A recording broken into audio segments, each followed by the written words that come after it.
Hello everyone. Good morning and welcome to our channel that is Concept Builder for UPSC and MPSC. आपला जो initiative आहे daily readymade notes याच्यामध्ये आपण काय करणार आहोत द इंडियन एक्सप्रेस आणि द हिंदू याच्यामधले जे काही इम्पॉर्टंट आर्टिकल्स आहेत आयदर फ्रॉम प्रिलिम्स आणि मेन्सच्या पर्स्पेक्टिव्हने फॉर बोथ UPSC आणि MPSC. ठीक आहे, तर त्याच्या पर्स्पेक्टिव्ह जे काही इम्पॉर्टंट आर्टिकल्स असतील तर ते आपण डिस्कस करणार आहोत. आपलं पहिलं आर्टिकल आहे बेसिकली काय झालेलं आहे इंडिया आणि न्यूझीलंडमध्ये इम्पॉर्टंट काही 6 ॲग्रीमेंट झालेले आहेत. तर प्रिलिमच्या पर्स्पेक्टिव्हने आपल्यासाठी याच्यामध्ये काय इम्पॉर्टंट आहे याचा जर कंटेक्स्ट बघितला तर इंडियामध्ये जो रायसिना डायलॉग झाला होता म्हणजे आपण काल त्या आर्टिकलमध्ये डिस्कस केलेला आहे with respect to the Raisina dialogue 2025 जो ऑब्झर्व्ह रिसर्च फाउंडेशन आणि मिनिस्ट्री ऑफ एक्सटर्नल अफेअर्स ह्या दोघं काय करतात ते ऑर्गनाईज करतात. तर त्याच्यामध्ये काय झालं होतं जे काही 5 की अलायन्स आहे त्यांच्या कंट्रीने सुद्धा त्याच्यामध्ये पार्टिसिपेट केलं होतं. कालच्या आर्टिकलमध्ये सुद्धा तुम्हाला सांगितलेलं आहे की बेसिकली 5 की अलायन्स काय होतं आणि याच्यामध्ये कोणकोणत्या कंट्रीज इन्व्हॉल्व्ह वगैरे होतात. तर त्याच्यामधलं न्यूझीलंडचे जे काही प्राईम मिनिस्टर होते त्यांनी सुद्धा काय केलं होतं इंडियाला व्हिजिट केली होती आणि इंडिया आणि न्यूझीलंडमध्ये काय झालेलं आहे काही इम्पॉर्टंट बायोलॅटरल ॲग्रीमेंट साईन झालेले आहेत with respect to the defence, त्यानंतर स्कूल एज्युकेशन, ठीक आहे, स्पोर्ट्स, ॲग्रिकल्चर आणि क्लायमेट चेंजच्या रिलेटेड. तर ह्या ज्या ॲग्रीमेंट्स वगैरे आहेत तर ह्या प्रिलिम्स आणि मेन्सच्या पर्स्पेक्टिव्हनं दोन्हीच्या पर्स्पेक्टिव्ह सुद्धा इम्पॉर्टंट आहेत. प्रिलिमच्या पर्स्पेक्टिव्ह जर बघितलं तर आपल्यासाठी काय महत्त्वाचं आहे ह्या आर्टिकलमधनं एक तर न्यूझीलंडचं जे काही लोकेशन वगैरे आहे ते इम्पॉर्टंट आहे.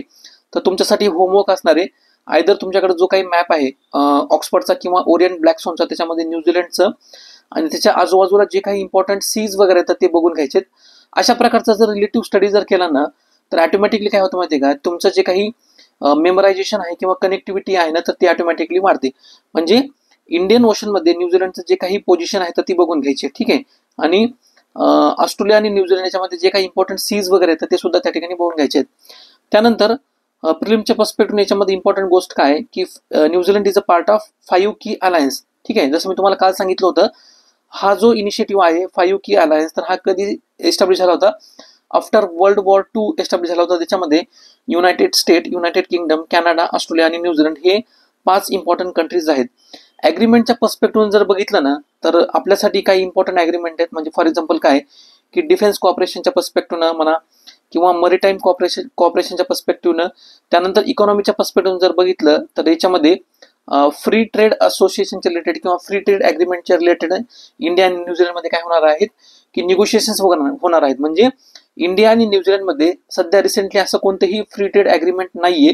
तर ते होण्यासाठी काय होणार आहे की हे एक यांनी ह्या मीटिंगमध्ये बेस क्रिएट केला की याच्यानंतर इंडिया आणि न्यूझीलंडमध्ये काय होईल की निगोशिएशन्स होतील with respect to that free trade agreement, ठीक आहे. याच्यामध्ये मरीटाईम सिक्युरिटीचा जर विचार केला तर ॲग्रीमेंटमध्ये असं सांगण्यात आलेलं आहे की जे काही for example joint military exercise वगैरे असतील किंवा स्टाफ जे काही एक्सचेंज वगैरे असतील, ठीक आहे, किंवा पोर्ट कॉल म्हणजे काय असतं माहिती आहे का की फॉर एक्झाम्पल इंडियाचा आणि न्यूझीलंडचे जे काही शिप्स वगैरे आहेत नेव्हल शिप्स वगैरे असतील तर ते एकमेकाच्या कंट्रीमध्ये ते काय केलं करतात बोलवले जातात, त्यालाच काय म्हणतात पोर्ट कॉल म्हणतात. याच्यामुळे काय होतं माहिती आहे का त्या रिलेटेड म्हणजे नेव्हीच्या रिलेटेड जे काही कोलॅबरेशन असेल किंवा कोऑपरेशन असेल किंवा कोऑर्डिनेशन असेल ना तर अशा प्रकारच्या इनिशिएटिव्हमधनं ते ऑटोमॅटिकली वाढत जातं, ठीक आहे.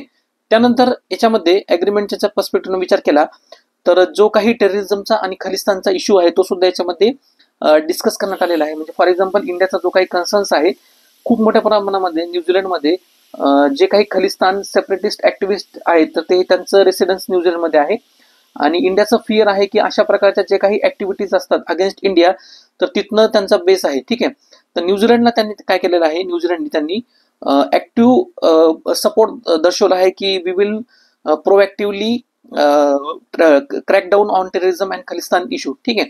त्यानंतर ह्या ॲग्रीमेंटमध्ये इलिगल मायग्रेशनचा इश्यू सुद्धा डिस्कस करण्यात आलेला आहे आणि त्याच्यामध्ये असं सजेस्ट करण्यात आलेलं आहे की दोन्ही ज्या साईड्स आहेत इंडिया आणि न्यूझीलंड हे काय करणार आहेत की मायग्रेशनच्या रिलेटेड जे काही फॉर्मल ॲग्रीमेंट वगैरे असेल ज्याच्यामध्ये स्किल वर्कर्सला किंवा जे काही इलिगल मायग्रेशन वगैरे असेल तर त्यांना कशा पद्धतीनं कर्ब्स केलं जावं आणि स्किल जे वर्कर्स असतील किंवा लिगल मायग्रेशन असतील त्यांची मुवमेंट जी आहे ना ती कशा पद्धतीनं सोयीस्कर किंवा इज केलं जावं याच्यामध्ये हे ॲग्रीमेंटमध्ये डिस्कस करण्यात आलेलं आहे.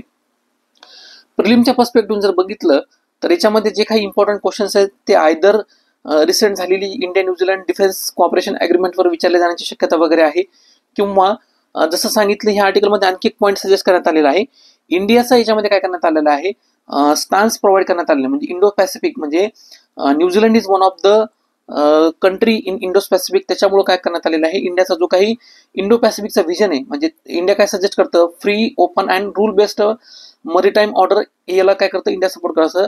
तर त्या पर्स्पेक्टिव्हनं सुद्धा, प्रिलिमच्या पर्स्पेक्टिव्हनं with respect to the Indo Pacific question विचारले जाण्याची शक्यता आहे. म्हणजे याच्यामध्ये आयदर तुम्हाला ऑप्शन्समध्ये जे काही स्ट्रॅटेजिक किंवा मरीटाईम इम्पॉर्टन्स असं न्यूझीलंडच्या पर्स्पेक्टिव्हनं ते एखादं डायमेन्शन त्या ठिकाणी प्रोव्हाइड केलं जाऊ शकतं, किंवा इंडियाचा जो काही स्टान्स आहे तो सुद्धा याच्यामध्ये प्रोव्हाइड करण्यात जाण्याची शक्यता वगैरे आहे. ठीक आहे. त्यानंतर म्हणजे बेसिकली मेन्सच्या पर्स्पेक्टिव्ह जर ह्या आर्टिकलचा कंटेक्स्ट बघितला तर याच्यामध्ये ना, तर 3 ते 4 ॲग्रीमेंट डायमेन्शन्स याच्यामध्ये ओपन होतात. फर्स्ट डायमेन्शन म्हणजे काय, की इंडियाचा इंडो पॅसिफिकमध्ये जो काही जिओ पॉलिटिकल आणि स्ट्रॅटेजिक इंटरेस्ट आहे तो एक डायमेन्शन्स. त्यानंतर इंडिया आणि न्यूझीलंडमध्ये जे काही बायोलॅटरल रिलेशन्स आहेत ते. त्यानंतर टेररिझम आणि खलिस्तानचा जो काही इम्पॉर्टंट इश्यू आहे तो. आणि त्यानंतर मायग्रेशन आणि ग्लोबलायझेशनचा जो काही इम्पॉर्टंट इश्यू आहे तो. याच्यामध्ये जर आपण Indo Pacific geopolitics and strategic इंटरेस्टचा जर याच्यामध्ये इश्यू जर बघितला तर याच्यामध्ये काय होतं माहिती आहे का, इंडियाच्या पर्स्पेक्टिव्हनं म्हणजे इंडियन ओशनचा जर विचार केला तर याच्यामध्ये इंडिया एक one of the key player आहे. ठीक आहे.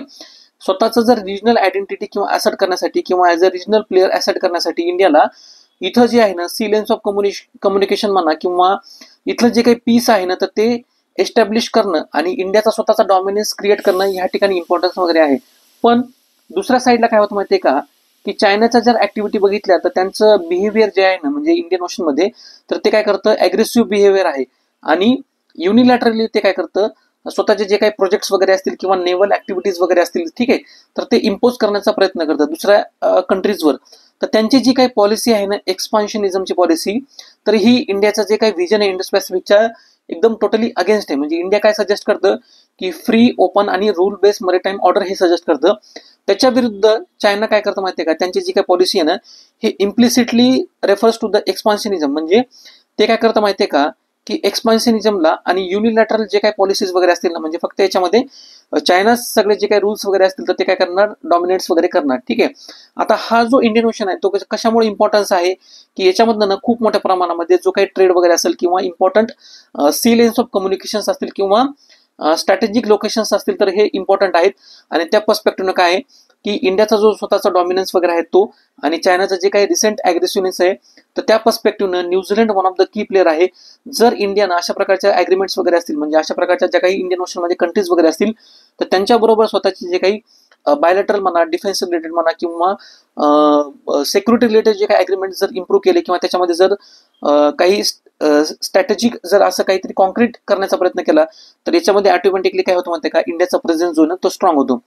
त्यानंतर इंडिया आणि न्यूझीलंड बायोलॅटरल पर्स्पेक्टिव्ह जर विचार केला तर याच्यामध्ये 3 गोष्टी इम्पॉर्टंट आहेत. एक तर म्हणजे काय, की डिफेन्सच्या रिलेटेड जे काही ॲग्रीमेंट वगैरे असतील, म्हणजे फॉर एक्झाम्पल नेव्हल एक्सरसाइज असेल किंवा त्याच्यामधले जे 2 नेव्हीज मधल्या म्हणा किंवा इंडियन ओशन मधले जे काही इंटेलिजन्स शेअरिंग वगैरे असतील समजा, ठीक आहे, किंवा जॉईंट ट्रेनिंग वगैरे प्रोग्राम्स असतील, म्हणजे फॉर एक्झाम्पल इंडियन मिलिटरी असेल किंवा न्यूझीलंडच्या मिलिटरी रिलेटेड जे काही जॉईंट ट्रेनिंग किंवा काउंटर टेररिझम ऑपरेशन्स वगैरे असतील, तर अशा पद्धतीने सुद्धा की इंडिया काय करणार आहे, त्यांच्याबरोबर ॲग्रीमेंट एस्टॅब्लिश करणार आहे. त्यानंतर इकॉनॉमीच्या पर्स्पेक्टिव्ह जर विचार केला, म्हणजे फॉर एक्झाम्पल आताच मी तुम्हाला सांगितलं की इंडिया आणि न्यूझीलंड हे काय करणार आहेत, फ्री ट्रेड ॲग्रीमेंटच्या रिलेटेड निगोशिएशन स्टार्ट करणार आहेत. मग याच्यामुळे काय होईल माहिती आहे का, की जे काही इम्पॉर्टंट सेक्टर्स वगैरे आहेत, म्हणजे फॉर एक्झाम्पल डेअरी सेक्टर असेल, फूड प्रोसेसिंग असेल किंवा फार्मास्युटिकल सेक्टर्स वगैरे असतील, तर हे काय होईल, एकमेकाच्या कंट्रीमधनं ओपन होतील आणि त्याच्यामुळे काय होईल, की इकॉनॉमिक प्रॉस्पेरिटी किंवा इकॉनॉमिक एंगेजमेंट ही त्याच्यामधनं वाढेल. ऑटोमॅटिकली ही जर इकॉनॉमिक एंगेजमेंट जर वाढली तर त्यामुळे काय होतील, बायोलॅटरल रिलेशन्स म्हणा किंवा पीपल टू पीपल जे कॉन्टॅक्ट आहे तो ऑटोमॅटिकली स्ट्रॉंग होईल. पीपल टू पीपल कॉन्टॅक्टच्या पर्स्पेक्टिव्हनं किंवा त्यांच्या टाईच्या पर्स्पेक्टिव्ह जर विचार केला तर इंडियन डायस्पोरा जो आहे ना, हा खूप मोठ्या प्रमाणामध्ये न्यूझीलंडमध्ये वास्तव्यास आहे. म्हणजे न्यूझीलंडच्या जर ओव्हरऑल इकॉनॉमीचा जर विचार केला तर खूप मोठ्या प्रमाणामध्ये तिथं पॉझिटिव्हली आणि सिग्निफिकंटली ते कॉन्ट्रीब्युट करतात इंडियन पीपल. आणि one of the third largest म्हणजे न्यूझीलंडच्या इकॉनॉमीचा जर किंवा ओव्हरऑल जर त्यांच्या इथनिसिटीचा जर विचार केला तर इंडियन जे पॉप्युलेशन आहे ना, तर हे थर्ड पॉप्युलेशन काय करतं, म्हणजे काय त्यांच्या सेन्ससमध्ये ते कॉन्ट्रीब्युट करतं. ठीक आहे. त्यानंतर टेररिझम आणि खलिस्तान एक्स्ट्रीमिझमच्या पर्स्पेक्टिव्ह जर विचार केला, इंडियाचा जो काही कन्सर्न्स आहे, म्हणजे इंडियाला काय वाटतं माहिती का, त्या ठिकाणी खूप मोठ्या प्रमाणामध्ये खलिस्तानी रेसिडेंट जे आहेत ना इंडियाचे, तर त्या ठिकाणी वास्तव्यास आहेत आणि ते काय करतात, इंडियाच्या अगेन्स्ट जे काही ऍक्टिव्हिटीज वगैरे असतील किंवा टेररिझमच्या रिलेटेड ज्या काही ऍक्टिव्हिटीज वगैरे असतील किंवा एक्स्ट्रीमिझमच्या रिलेटेड ज्या काही ऍक्टिव्हिटीज असतील, तर इंडियाच्या रिलेटेड ते काय करतात, त्या ठिकाणावरनं फ्युअल करतात. ठीक आहे, त्यामुळे सुद्धा काय की याच्यावर पॉझिटिव्ह अग्रीमेंट होण्याचे चान्सेस वगैरे आहेत. त्यानंतर मायग्रेशन आणि ग्लोबलायझेशनच्या पर्स्पेक्टिव्ह जर आपण बघितलं, तर जसं मी तुम्हाला सांगितलं की याच्या रिलेटेड सुद्धा एक लिगल अग्रीमेंट, मायग्रेशनच्या रिलेटेड जे काही लिगल डॉक्युमेंटेशन म्हणा किंवा लिगल अग्रीमेंट म्हणा, की ज्याच्यामुळे काय होईल माहिती का, स्किल प्रोफेशनल्स वगैरे असतील एकमेकाच्या कंट्रीमधनं, त्यांचं मायग्रेशन लिगल बेसिसवरती इज होईल अशा पद्धतीनं, आणि इलिगल जे मायग्रेशन्स वगैरे आहे तर त्यांना काय करण्यात येईल, याच्यामधनं कर्ब करण्यात येतील. ठीक आहे, मेन्सच्या पर्स्पेक्टिव्ह जर क्वेश्चन जर बघितला तर आपल्याला अशा प्रकारचे एक क्वेश्चन एक्सपेक्टेड असतात. जसं मी तुम्हाला सांगितलं, एक तर न्यूझीलंडचा जो सिग्निफिकन्स आहे इंडियन ओशन मध्ये, तर तो मरीटाईमच्या पर्स्पेक्टिव्ह म्हणा किंवा डिफेन्स कॉर्पोरेशनच्या पर्स्पेक्टिव्ह आहे. आणि दुसरी गोष्ट म्हणजे काय की one of the important player आहे, म्हणजे इंडियाचं जे काही इंडो पॅसिफिकच्या रिलेटेड व्हिजन आहे, रूल बेस्ड मरीटाईम ऑर्डर, तर त्याच्यामध्ये ही जी काही अग्रीमेंट वगैरे होईल तर त्याच्यामध्ये इंडिया आणि न्यूझीलंडच्या रिलेटेड त्यांच्या जे काही स्ट्रॉंग टाईज वगैरे असतील तर ते कशा पद्धतीनं इम्पॉर्टंट रोल प्ले करतं, अशा प्रकारचे क्वेश्चन विचारण्याची शक्यता अशा प्रकारच्या अग्रीमेंटमध्ये असते. ठीक आहे, त्यानंतर नेक्स्ट आपलं इम्पॉर्टंट आर्टिकल आहे.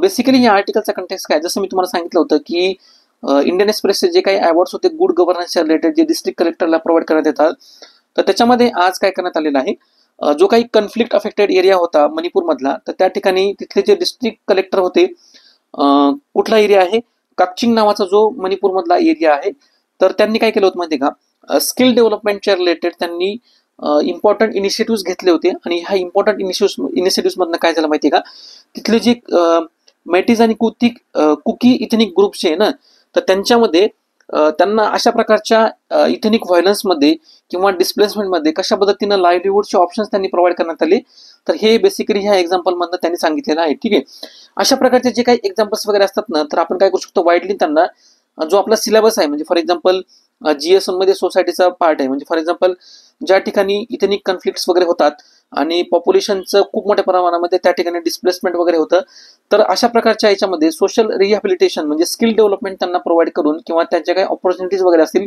तर त्या प्रोव्हाइड करून त्यांचं सोशल रिहॅबिलिटेशन कशा पद्धतीने करता येईल, तर आपण हा GS1च्या पर्स्पेक्टिव्ह सोसायटीमध्ये हा एक्झाम्पल डायरेक्टली आपण कोट करू शकतो, skill development in conflicted affected area.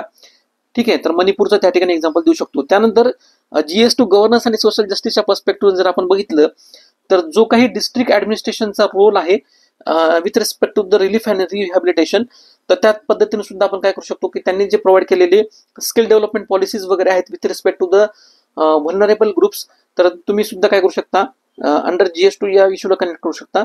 Similarly इथिक्सच्या perspective जर बघितलं, जे काही पब्लिक सर्व्हिसच्या रिलेटेड इथिक्स वगैरे आहेत, म्हणजे काय की अशा प्रकारचे जे काही कन्फ्लिक्ट्स वगैरे आहेत आणि कन्फ्लिक्ट्समध्ये तुम्ही जे काही व्हलनरेबल ग्रुप्स वगैरे आहेत, तर त्या वेळेस डिस्ट्रिक्ट कलेक्टर जो इथिकल ज्या गोष्टी आहेत ना, म्हणजे फॉर एक्झाम्पल त्यांचं जे काही मॉरॅलिटी वगैरे आहे, तर हे शो करून कशा पद्धतीने त्यांच्या अपलिफ्टमेंटसाठी किंवा रिहॅबिलिटेशनसाठी किंवा ज्याला आपण कंपॅशनेट गव्हर्नमेंटचं प्रॅक्टिस असं म्हणतो किंवा गुड गव्हर्नन्सचे जे काही पॉलिसीज वगैरे म्हणतो, तर इफेक्टिव्हली कशा पद्धतीने ते राबवू शकतात, तर त्याला डिफरंट वेनं तुम्ही काय करू शकता, आयदर GS1, GS2, GS3 किंवा GS4 ला हा सिंगल इश्यू त्या ठिकाणी कनेक्ट करू शकता. ठीक आहे, त्यानंतर आपला नेक्स्ट आर्टिकल आहे. बेसिकली ह्या आर्टिकलचा कंटेक्स्ट काय की इंडियाची जी स्पेस एजन्सी आहे इस्रो, त्यांनी सक्सेसफुली काय केलेलं आहे, डॉकिंग आणि अनडॉकिंगचा एक्सपेरिमेंट कॅरी आउट केलेला आहे. तर बेसिकली डॉकिंग आणि अनडॉकिंग म्हणजे काय असतं माहिती आहे का, की फॉर एक्झाम्पल इंडियानं जर स्पेसमध्ये एखादं जर सॅटेलाइट सोडलं आणि किंवा एखादं मिशन जर स्पेसमध्ये सोडलेलं असेल आणि त्या मिशनला जर फॉर एक्झाम्पल रिफ्युअलिंग करायचं असेल किंवा त्या ठिकाणी सप्लाय जर करायचं असेल ना, तर दुसरं काय करत असतं माहिती का, ग्राउंडवरनं दुसरं एक स्पेस मिशन सोडत असतं किंवा सॅटेलाइट त्या ठिकाणी सोडलं जातं आणि ते काय करतात माहिती का, हाय स्पीडमध्ये म्हणजे स्पेसमध्येच आकाशामध्येच काय करतात की एकमेकाला जॉईन होतात. आता हे जरी तुम्हाला ऐकण्यासाठी सोपं जर वाटत असेल, पण तिथली जी स्पीड असते ना, म्हणजे ह्या सॅटेलाइटची स्पीड आणि ह्या सॅटेलाइटची स्पीड ही एकदम वेगळी असते, म्हणजे खूप हाय स्पीडवर असतात. आणि अशा प्रकारच्या क्रिटिकल कंडिशनमध्ये डॉकिंग अचीव्ह करणं म्हणजे त्यांचं जे कनेक्शन अचीव्ह करणं ही खूप ट्रिमेंडस गोष्ट आहे. ठीक आहे, तर बेसिकली डॉकिंग आणि अनडॉकिंग तुम्हाला लक्षात काय असतं की स्पेसमध्ये जे काही दोन सिमिलर आपण त्याला काय म्हणूयात म्हणजे टार्गेट आणि व्हेक्टर, ठीक आहे. म्हणजे जे काही टार्गेट्स आणि वेक्टर वगैरे असते ना तर त्यांना काय करणं, जॉईन करणं, त्यालाच काय म्हणतात, डॉकिंग आणि अनडॉकिंग असं म्हणतात. ठीक आहे. बेसिकली याचा जर प्रिलिमच्या पर्स्पेक्टिव्हचा कंटेक्स्ट बघितला तर इंडियाचा जो आहे ना, म्हणजे आतापर्यंत इंडियाच्या आधी 3 कंट्रीनं हा जो काही प्रोग्राम आहे तो हा लॉन्च म्हणजे ऑल सक्सेसफुली अचीव्ह केलेला आहे, ज्याच्यामध्ये सुरुवातीला युनायटेड स्टेट, त्यानंतर रशिया आणि त्यानंतर चायना आणि 4th नंबरला आहे इंडिया. ठीक आहे. अतिशय इम्पॉर्टंट फॅक्ट्स आहे प्रिलिमच्या पर्स्पेक्टिव्हनं. आतापर्यंत समजा जर विचारलं की इंडिया ही कितवी कंट्री आहे हा सक्सेसफुली प्रोग्राम लॉन्च करण्यासाठी, तर इंडियाचा नंबर येतो 4 नंबर. ठीक आहे. याच्या आधी युनायटेड स्टेट, त्यानंतर रशिया आणि चायना यांनी काय केलं होतं, हे जे काही त्यांचं जे अचिव्हमेंट आहे ते यांनी सक्सेसफुली ते डेमॉन्स्ट्रेट केलं होतं. ठीक आहे. याच्यामध्ये जर समजा टेक्नॉलॉजीचा जर विचार केला तर इस्रोनं काय केलं, याच्यामध्ये जी काही इंटरनॅशनल डॉकिंग सिस्टीम स्टँडर्ड जे आहेत, म्हणजे with respect to the international space स्टेशनच्या रिलेटेड जे काही डॉकिंग मेकॅनिझम आहे, म्हणजे इंटरनॅशनल स्पेस स्टेशनच्या रिलेटेड जे काही डॉकिंग मेकॅनिझम वापरलं जातं त्याच डॉकिंग मेकॅनिझमचा उपयोग इंडियाने काय केलेला आहे, तर हे जे काही अचीव्ह करण्यासाठी केलेलं आहे. ठीक आहे. एक्सपेरिमेंट कॅरिड आउट करण्यासाठी केलेलं आहे. याच्यामध्ये इंडियाने काय केलेलं आहे, एक अँड्रोगायनस नावाची एक सिस्टीम असते, अँड्रोगायनस. तर बेसिकली ह्या अँड्रोगायनस सिस्टीम मध्ये काय केलं जातं, जे काही याच्यामध्ये सॅटेलाइट यूज केले जातात ना, हे बेसिकली आयडेंटिकल सॅटेलाइट असतात. ठीक आहे. आणि याच्यामध्ये आयडेंटिकल सॅटेलाइट म्हणजे काय, की सेम सॅटेलाइट असतात. म्हणजे फॉर एक्झाम्पल इंडियानं 2 सॅटेलाइट यूज केले होते, SDX-01 त्यालाच आपण चेसर असं म्हणतो, आणि SDX-02 त्याला काय म्हणतात, टार्गेट असं म्हणतात. म्हणजे ऑलरेडी हा जो सॅटेलाइट होता ना हा स्पेसमध्ये सोडण्यात आलेला होता, आणि हा जो होता ना हा काय करण्यात आला होता, नंतर लँडवरनं तो परत लॉन्च करण्यात आला होता, आणि सक्सेसफुली ह्या 2 सॅटेलाइटचं डॉकिंग त्या ठिकाणी करण्यात आलं होतं. ठीक आहे. याचं जर सिग्निफिकन्स बघितलं ना, म्हणजे काय पर्स्पेक्टिव्हनं याला इम्पॉर्टंट आहे, तर बेसिकली याचा जर इम्पॉर्टंट बघितला तर काही स्पेस मिशन जे असतील, म्हणजे फ्युचरमधले इंडिया काय करतं की जे काही प्लॅनिंग वगैरे करणार आहे फ्युचरमध्ये, तर त्या पर्स्पेक्टिव्हनं सुद्धा जसं की स्पेस मिशन्स वगैरे असतील तर त्या ठिकाणी सुद्धा काय होईल, अशा प्रकारचे जे काही मिशन्स वगैरे असतील तर ते इंडियाला सक्सेसफुली म्हणजे 2035 मध्ये इंडिया काय करणार आहे की इंटरनॅशनल स्पेस स्टेशन जसं ऑलरेडी स्पेसमध्ये आहे तसंच इंडिया काय करणार आहे, स्वतःचं स्पेस स्टेशन एस्टॅब्लिश करणार आहे 2035 मध्ये. तर अशा प्रकारच्या कॅपेबिलिटीज अचीव्ह करण्यासाठी सुद्धा ह्या डॉकिंग आणि अनडॉकिंग कॅपेबिलिटीजचा त्या ठिकाणी मदत होणार आहे. किंवा इंडियाचे जे काही फ्युचर लुनार मिशन्स वगैरे असतील, म्हणजे फॉर एक्झाम्पल चंद्रयान 4 मिशन जे असेल तर त्याच्या ठिकाणी त्यांचं जे एम असणार आहे चंद्रयान 4चं, तर वन ऑफ द एम काय त्याच्यामध्ये जी काही मूनवरची जी काही सॉइल वगैरे आहे किंवा रॉक सॅम्पल जे आहेत ना ते पृथ्वीवर वापस आणणं हा त्याचा इम्पॉर्टंट एम आहे. तर अशा प्रकारच्या मिशन मध्ये सुद्धा ज्यावेळेस सक्सेसफुली चंद्रयान मिशन आपण सोडू आणि ज्यावेळेस डॉकिंग आणि अनडॉकिंगच्या मदतीनं ते काय करण्यात येईल माहितीये का, की तिथलचं जे काही रॉक किंवा तिथली जी सॉइल आहे ना ती पृथ्वीवर सक्सेसफुली आणता येईल. सिमिलरली जे काही ॲस्ट्रॉनॉट्स वगैरे असतील, म्हणजे फ्युचर मिशन म्हणा किंवा इंटरप्लॅनेटरी मिशन्स वगैरे म्हणा, तर त्या ठिकाणी फ्युल सप्लाय करण्यासाठी म्हणा किंवा फूड सप्लाय करण्यासाठी किंवा ॲस्ट्रॉनॉटचं जे काही ट्रान्सपोर्टेशन वगैरे येतं ते करण्यासाठी म्हणा इमर्जन्सी सिच्युएशन मध्ये, तर अशा प्रकारच्या सिच्युएशन मध्ये सुद्धा काय केलं जातं, अशा प्रकारचे डॉकिंगचं जे काही सिग्निफिकन्स आहे तर ते त्या ठिकाणी यूज केलं जातं. याचा जर हिस्टॉरिकल कंटेक्स्ट जर बघितला, म्हणजे सुरुवातीला 1966 ला युएसएची जी काही स्पेस एजन्सी आहे नासा, तर त्यांनी काय केलं होतं, हे फर्स्ट अचीव्ह केलं होतं. तर यांनी जे केलं होतं ना हे मॅन डॉकिंग केलं होतं. ठीक आहे. म्हणजे हे ऑटोमॅटिक डॉकिंग नव्हतं किंवा ऑटोनॉमस डॉकिंग असं नव्हतं. पहिलं जे ऑटोनॉमस डॉकिंग होतं ना ते कोण केलं होतं, रशियानं. म्हणजे त्यावेळेचा जो USSR होता ना तर त्यांनी काय केलं होतं, फर्स्ट ऑटोनॉमस डॉकिंग केलं होतं 1967 ला. असं जर विचारलं की फर्स्ट ऑटोनॉमस डॉकिंग कोणी केलं होतं, तर त्याचं उत्तर असणार रशिया, त्यांनी 1967 ला केलं होतं. आणि जर तुम्हाला क्वेश्चन मध्ये जर असा प्रश्न विचारण्यात आला की फर्स्ट जे काही डॉकिंगचा जो एक्सपेरिमेंट आहे तर तो कोणी डेमॉन्स्ट्रेट केला होता, तर तो केला होता USA 1966 ला. त्यानंतर 2011 ला चायनानं सुद्धा काय केलं होतं, सक्सेसफुली डॉकिंगचा एक्सपेरिमेंट कॅरी आउट केला होता. आणि सिमिलरली 2025 ला इंडियाने काय केलेला आहे, तो डॉकिंगचा जो एक्सपेरिमेंट आहे तो कॅरी आउट केलेला आहे. म्हणजे याच्यामध्ये आतापर्यंत 4 कंट्रीज आहेत, USA, रशिया, चायना आणि इंडिया. ठीक आहे. प्रिलिमच्या पर्स्पेक्टिव्ह जर क्वेश्चन जर बघितला तर याच्यामध्ये काही एक्सपेक्टेड क्वेश्चन्स वगैरे असतात. म्हणजे अशा प्रकारचे क्वेश्चन विचारू जाऊ शकतात की with respect to the docking किंवा अनडॉकिंगच्या रिलेटेड काही स्टेटमेंट त्या ठिकाणी प्रोव्हाइड केले जातात, किंवा हा जो एक्सपेरिमेंट वगैरे आहे त्याला इंडिया स्पेस डॉकिंग एक्सपेरिमेंट असं म्हणतात. ठीक आहे. स्पेस डॉकिंग एक्सपेरिमेंट असं सुद्धा नाव आहे, किंवा त्याला शॉर्ट फॉर्म जर बघितला तर स्पॅडेक्स सुद्धा असं त्याला म्हणतात. किंवा त्याच्या रिलेटेड तुम्हाला काही स्टेटमेंट वगैरे त्या ठिकाणी विचारले जाऊ शकतात. किंवा आतापर्यंत अशा प्रकारच्या कोणकोणत्या कंट्रीज आहेत ज्यांनी काय केलेलं आहे की अशा प्रकारचे जे काही स्पेस डॉकिंगचे रिलेटेड कॅपेबिलिटीज वगैरे आहेत ते सक्सेसफुली डेमॉन्स्ट्रेट केलेले आहेत, तर ते सुद्धा क्वेश्चन वगैरे विचारले जाऊ शकतात. किंवा सिग्निफिकन्स जो आहे ना अशा प्रकारच्या याच्यामध्ये डॉकिंग एक्सपेरिमेंटचा, तर तो सुद्धा तुम्हाला विचारला जाण्याची शक्यता अशा प्रकारच्या क्वेश्चन मधून या ठिकाणी येते. ठीक आहे.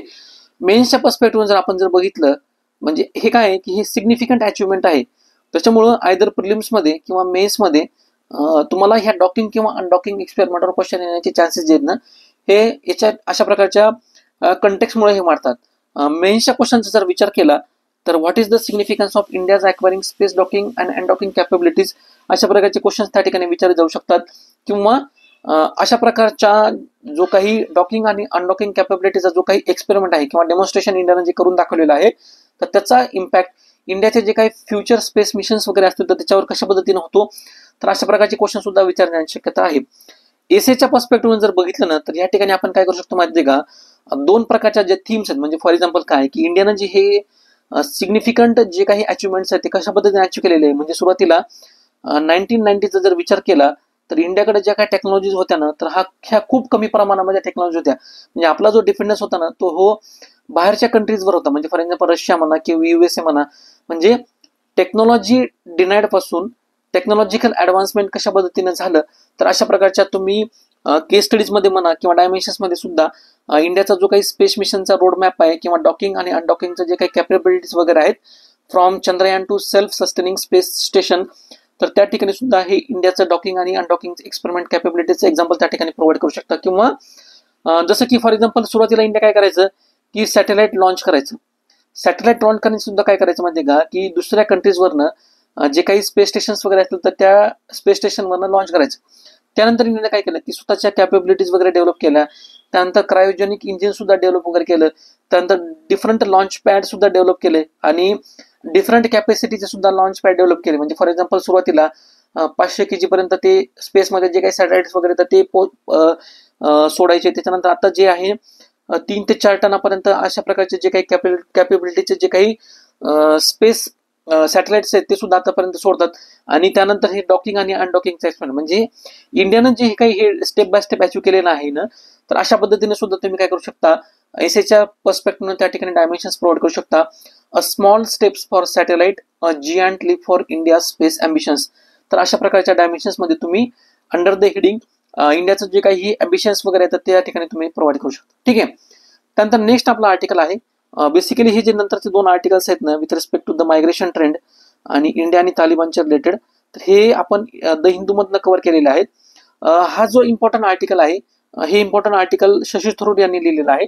आणि ह्या ज्या आर्टिकलचा कंटेक्स्ट बघितला तर बेसिकली त्यांनी काय सांगितलेलं आहे, जे काही मायग्रेशनचा ट्रेंड आहे किंवा इलिगल मायग्रेशनच्या रिलेटेड जे काही इश्यूज वगैरे आहेत आणि याचे जे काही रिझन्स वगैरे आहेत आणि इंडियाने याच्या रिलेटेड काय करायला पाहिजे, तर ह्या आर्टिकलमध्ये डिस्कस करण्यात आलेले आहेत. बेसिकली जर मायग्रेशनचा जर ट्रेंड बघितला, म्हणजे सुरुवातीला हे इकॉनॉमिक आणि हिस्टॉरिकल जर फिनॉमिनन जर बघितलं तर त्याचा हिस्टॉरिकल कंटेक्स्ट खूप मोठा आहे. म्हणजे ह्युमन हिस्ट्रीचा जर विचार केला लार्ज स्केलवर, तर हे मायग्रेशन कशा पद्धतीनं जे काही डिफरंट सिव्हिलायझेशन्स वगैरे आहेत तर त्यांच्यामध्ये त्यांची ग्रोथ करण्यासाठी म्हणा किंवा इकॉनॉमिकली त्यांच्यामध्ये ऍड ऑन करण्यासाठी म्हणा किंवा कल्चरली ते प्रोग्रेस करण्यासाठी म्हणा कशा पद्धतीने मायग्रेशनचा यूज झालेला आहे.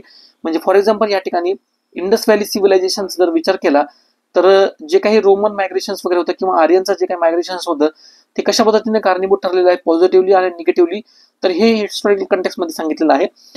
त्यानंतर इंडियन मायग्रेशनच्या ट्रेंडचा जर विचार केला तर इंडियामध्ये खूप मोठ्या प्रमाणामध्ये डायस्पोरा आहे आणि इंडियाचा जो डायस्पोरा आहे ना तो हा वर्ल्ड मधल्या डिफरंट कंट्रीजमध्ये स्प्रेड झालेला आहे. ठीक आहे. याच्यामध्ये जर पॉझिटिव्हली म्हणजे फॉर एक्झाम्पल जर ऍज अ पॉझिटिव्ह म्हणून तुम्हाला जर गोष्ट बघायची असेल, म्हणजे आर्टिकलमध्ये सांगितलेली आहे ज्या काही ग्लोबल इंडस्ट्रीज आहेत वर्ल्ड मधल्या तर त्यांचे जे काही लीडर्स वगैरे आहेत किंवा सीईओ जे आहेत ना तर ते सुद्धा काय आहेत की इंडियन मायग्रेट्स आहेत, one of the Indian migrates. For example गुगलचे जे काही सीईओ आहेत सुंदर पिचाई म्हणा किंवा मायक्रोसॉफ्टचे जे सीईओ आहेत सत्या नाडेला, तर हे सुद्धा काय आहेत किंवा ते का इंडियन मायग्रेट सुद्धा आहेत. दुसऱ्या बाजूला जर समजायचा जर विचार केला, म्हणजे ही काय झाली पॉझिटिव्ह साईड झाली. निगेटिव्ह साईडचा जर विचार केला ना तर इंडियामधलं जे काही मायग्रेशन आहे ना तर हे डिस्ट्रेस मायग्रेशन आहे. म्हणजे फॉर एक्झाम्पल सध्या जर मायग्रेशनचा ट्रेंड बघितला तर याच्यामध्ये आपल्याला पॅराडॉक्स बघायला मिळतो. पॅराडॉक्स कशा पद्धतीनं की याच्यामध्ये दोन प्रकारचे मायग्रेशन आपल्याला बघायला मिळतात. एक तर काय की इलाइट मायग्रेशन आणि दुसरं आहे अनस्किल किंवा इलिगल मायग्रेशन. इलाइट मायग्रेशन म्हणजे जसं मी तुम्हाला सांगितलं की फॉर एक्झाम्पल IT इंजिनियर्स असतील किंवा स्किल प्रोफेशनल असतील, तर हे काय करतात इंडियामधनं बेटर जॉबच्या ॲस्पिरेशन मध्ये हे काय करतात इंडियामधनं मायग्रेशन वगैरे करतात. आणि जे काही डेव्हलप्ड कंट्रीज आहेत किंवा बाकीच्या जे काही डेव्हलपिंग कंट्रीज आहेत, म्हणजे असे जे वर्कर्स आहेत जे दुसऱ्या ठिकाणी मायग्रेट वगैरे करतात, तर त्यांना ते काय करतात वेलकम करतात किंवा त्यांना ऍक्सेप्ट करतात त्यांच्या सोसायटीमध्ये. त्याला काय म्हणतात इलाइट मायग्रेशन म्हणतात. दुसरं जे मायग्रेशनचा प्रकार आहे ज्याच्यामध्ये इंडियामध्ये इकॉनॉमिक डिस्ट्रेसमध्ये म्हणा किंवा अनएम्प्लॉयमेंट राईज झाल्यामुळे म्हणा किंवा सोशल टेन्शनमुळे म्हणा, अशा प्रकारचं जे काही इलिगल मायग्रेशन होतं ना, तर ते एकतर क्रॉस बॉर्डर इलिगल मायग्रेशन असतं. आणि अशा प्रकारच्या ज्या इलिगल मायग्रंट्स वगैरे असतात ना, तर ते ज्यावेळेस दुसऱ्या कंट्रीमध्ये जातात ते आयदर अनएक्सेप्टेड असतात, कारण त्यांचा जो काही इकॉनॉमिक बेनिफिट्स आहे तिथल्या सोसायटीला हा खूप कमी प्रमाणामध्ये असतो. आणि दुसरी गोष्ट म्हणजे काय की त्यांचं जे काही इकॉनॉमिक हार्डशिप्स आहे ना, म्हणजे फॉर एक्झाम्पल तिथं गेल्यानंतर त्यांना सुद्धा काय करावं लागतं की डिपोर्टेशनचं जे काही भीती वगैरे असेल किंवा जे काही अनडॉक्युमेंटेड लिव्हिंग वगैरे असेल किंवा कंटिन्युअसली जे भीतीमध्ये असतात की आम्हाला इथनं डिपोर्ट केलं जाईल, तर हे सुद्धा काय. त्यानंतर ह्युमन राईटच्या रिलेटेड जे काही व्हायोलेशन्स वगैरे होतात, तर अशा सुद्धा याच्यामध्ये काय करण्यात आलेलं आहे इलिगल किंवा अनस्किल्ड मायग्रेशनच्या पर्स्पेक्टिव्हने ते डिस्कस करण्यात आलेलं आहे. याच्यामध्ये जर रिझन जर बघितलं, म्हणजे फॉर एक्झाम्पल हे अशा प्रकारचं मायग्रेशन होण्याचं रिझन्स काय, तर याच्यामध्ये काय सांगितलेलं आहे, एकतर इंडियामध्ये जी काही इकॉनॉमिक हार्डशिपची जी सिच्युएशन आहे, म्हणजे फॉर एक्झाम्पल युथच्या रिलेटेड जे काही अनएम्प्लॉयमेंट वगैरे असेल किंवा ऍग्रिकल्चर रिलेटेड जे काही रिटर्न्स वगैरे असेल किंवा ज्या ऍग्रिकल्चर रिलेटेड जे काही प्रोडक्टिव्हिटी वगैरे असेल, तर ही दिवसेंदिवस कमी होत चाललेली आहे. त्यानंतर ड्रग्स रिलेटेड जे काही क्रायसिस वगैरे असेल, particularly with respect to the Punjab, तर अशा प्रकारच्या लॉट ऑफ सिच्युएशनमुळे इंडियामधनं काय होतं माहिती का की आउटवर्ड मायग्रेशन वगैरे होतं. ठीक आहे.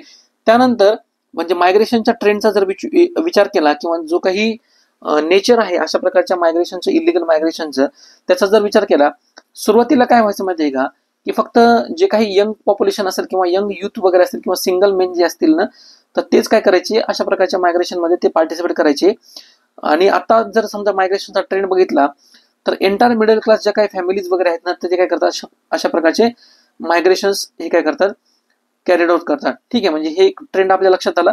त्यानंतर रिझन्स आपण याच्यामध्ये बघितले, त्यानंतर मायग्रेशनचा पॅटर्न वगैरे बघितला, त्यानंतर टाइप्स आपण याच्यामध्ये बघितले, म्हणजे पॅराडॉक्स काय, इलाइट मायग्रेशन किंवा अनस्किल किंवा इलिगल मायग्रेशन.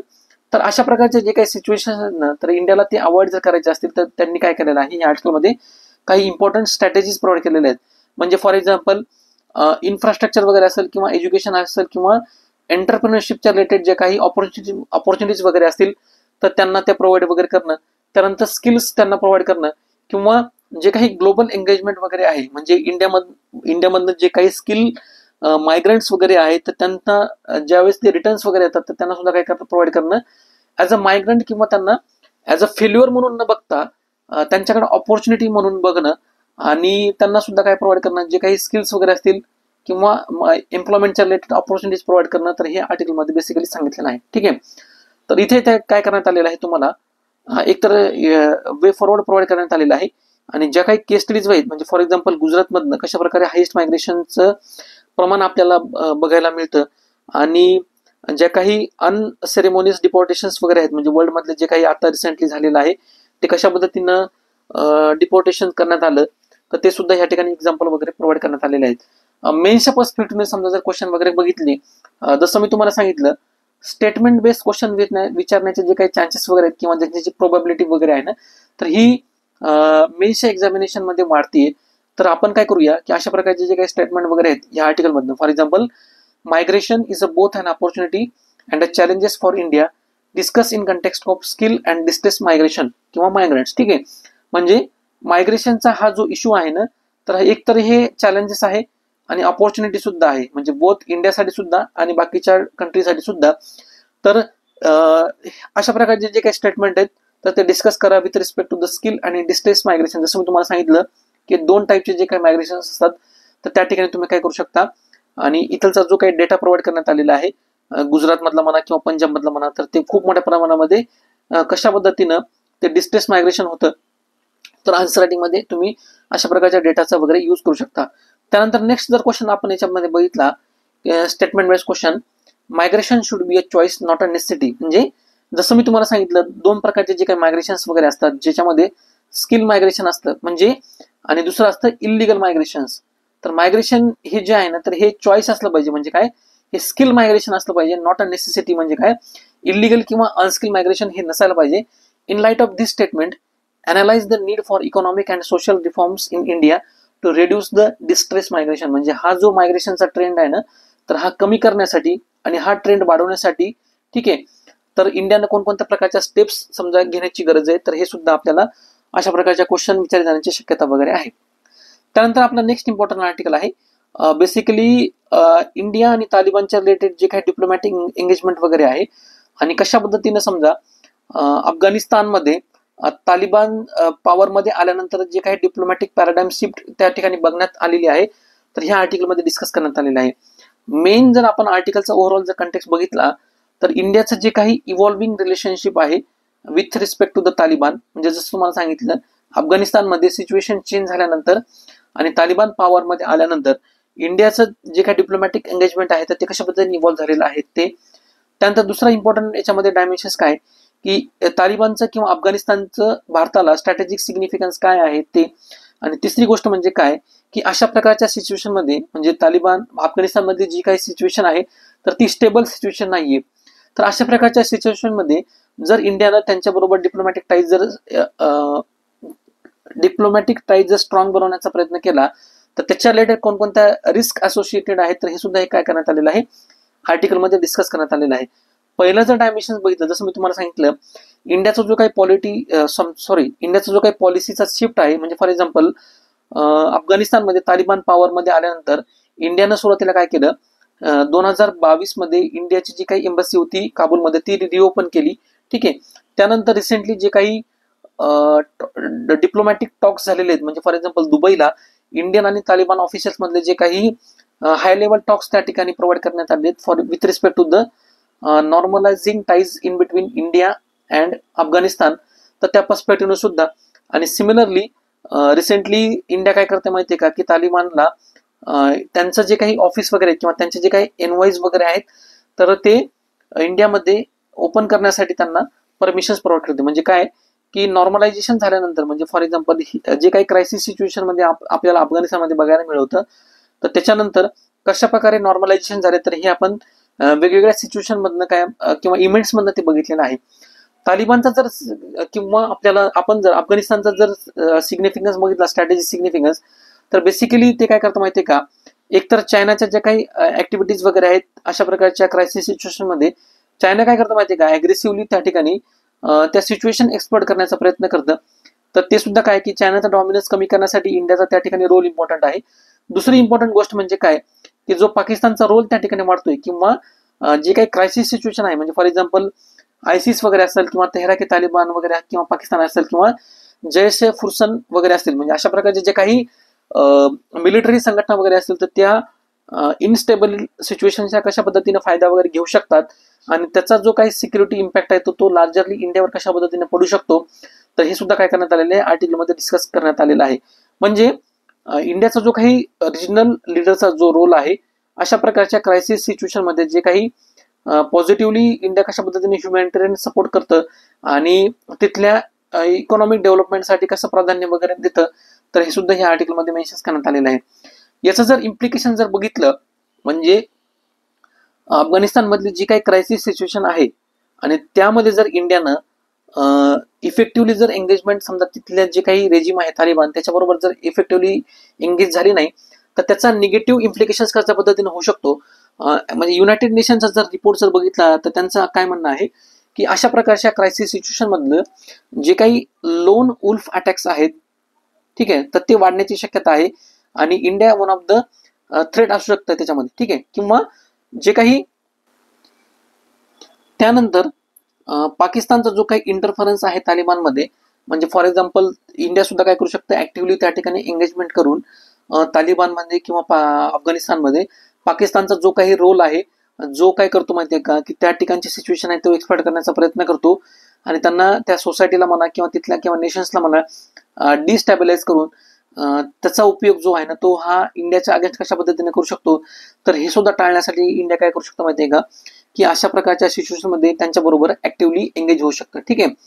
मेन्सच्या पर्स्पेक्टिव्ह जर आपण बघितलं, आयदर जसं मी तुम्हाला सांगितलं स्टेटमेंट बेस्ड क्वेश्चन म्हणा किंवा तालिबानचा जो काही रेफरन्स वगैरे आहे तर त्या पर्स्पेक्टिव्ह क्वेश्चन विचारण्याची शक्यता आहे. India's engagement with Taliban present both strategic opportunities and security risk. मग अशा प्रकारच्या स्टेटमेंटला क्रिटिकली अनालाइज करा. म्हणजे आपल्याला काय करायचं असतं माहिती आहे का, ज्यावेळेस आपल्याला क्रिटिकली अनालाइज करण्यासाठी विचारलेलं असतं क्वेश्चन मध्ये, त्या ठिकाणी बोथ साईड म्हणजे फॉर पण आणि अगेन्स्ट पण त्या ठिकाणी आपल्याला ते डायमेन्शन्स प्रोव्हाइड करायचे असतात. म्हणजे एक तर काय की इंडियाची जी काही एंगेजमेंट वगैरे आहे तर ही तालिबान बरोबर किंवा जे काही करंट रेजिम आहे त्यांच्याबरोबर समजा स्ट्रॉंग झाली तर ती स्ट्रॅटेजिक ऑपॉर्च्युनिटीज कशा पद्धतीने प्रोव्हाइड करेल त्या ठिकाणी तुम्हाला डायमेन्शन सांगितले होते. एक तर काय की चायनाचा जो रोल आहे तो कमी होईल, पाकिस्तानचा जो रोल आहे तो सुद्धा याच्यामधनं कमी होईल. सिमिलरली जे काही इकॉनॉमिक किंवा ह्युमॅनिटेरियन एड आहे इंडियाचं ते सुद्धा त्याच्यामध्ये वाढेल. आणि इंडियाचे जे काही ॲस्पिरेशन्स आहेत म्हणजे for example as a regional power म्हणून टुवर्ड्स द ग्लोबल पॉवर म्हणून, regional responsible power towards the global responsible power, तर इंडियानं त्या ठिकाणी ऍक्टिव्हली एंगेजमेंट केल्यामुळे कशा पद्धतीने एक स्ट्रॅटेजिक ऑपॉर्च्युनिटीज प्रोव्हाइड करतं. त्यानंतर पाकिस्तानचा रोल याच्यामधनं कशा पद्धतीने इंडिया कमी करू शकतं आणि कनेक्टिव्हिटीच्या पर्स्पेक्टिव्हनं म्हणजे फर्दर जे काही वेस्ट एशिया वगैरे असेल तर त्यांना कनेक्टिव्हिटी किंवा सेंट्रल एशिया बरोबर कनेक्टिव्हिटीच्या पर्स्पेक्टिव्हनं त्या ठिकाणी कशा पद्धतीने स्ट्रॅटेजिकली इम्पॉर्टंट लोकेशन आहे तर त्या ठिकाणी तुम्ही डायमेन्शन मेन्शन करायचे. त्यानंतर सिक्युरिटी रिस्कच्या पर्स्पेक्टिव्ह जर विचार केला, जसं मी तुम्हाला युनायटेड नेशनचा रेफरन्स दिला होता आणि लोन उल्फ त्यांचा जो काही रिपोर्ट होता ते अटॅक वाढण्याची शक्यता आहे किंवा तिथली जी काही पाकिस्तान सिच्युएशन आहे म्हणजे ऑलरेडी वर्स झालेली सिच्युएशन ती कशा पद्धतीने एक्सप्लोर करून तिथल्या ज्या काही संघटना वगैरे आहेत किंवा मिलिटरी ऑर्गनायझेशन आहेत तर इंडियाकडे ते कशा पद्धतीने डायव्हर्ट करू शकतात, तर अशा पद्धतीने ते काय करू शकतात म्हणजे डायमेन्शन्स तुम्हाला त्या ठिकाणी मेन्शन्स करायचे आहेत. आणि ज्यावेळेस क्रिटिकली अनालाइज विचारलेले असतात त्या ठिकाणी हे डायमेन्शन्स दोन्ही साईडनं मेन्शन्स केल्यानंतर तुम्हाला वे फॉरवर्ड त्या ठिकाणी प्रोव्हाइड करायचं आहे.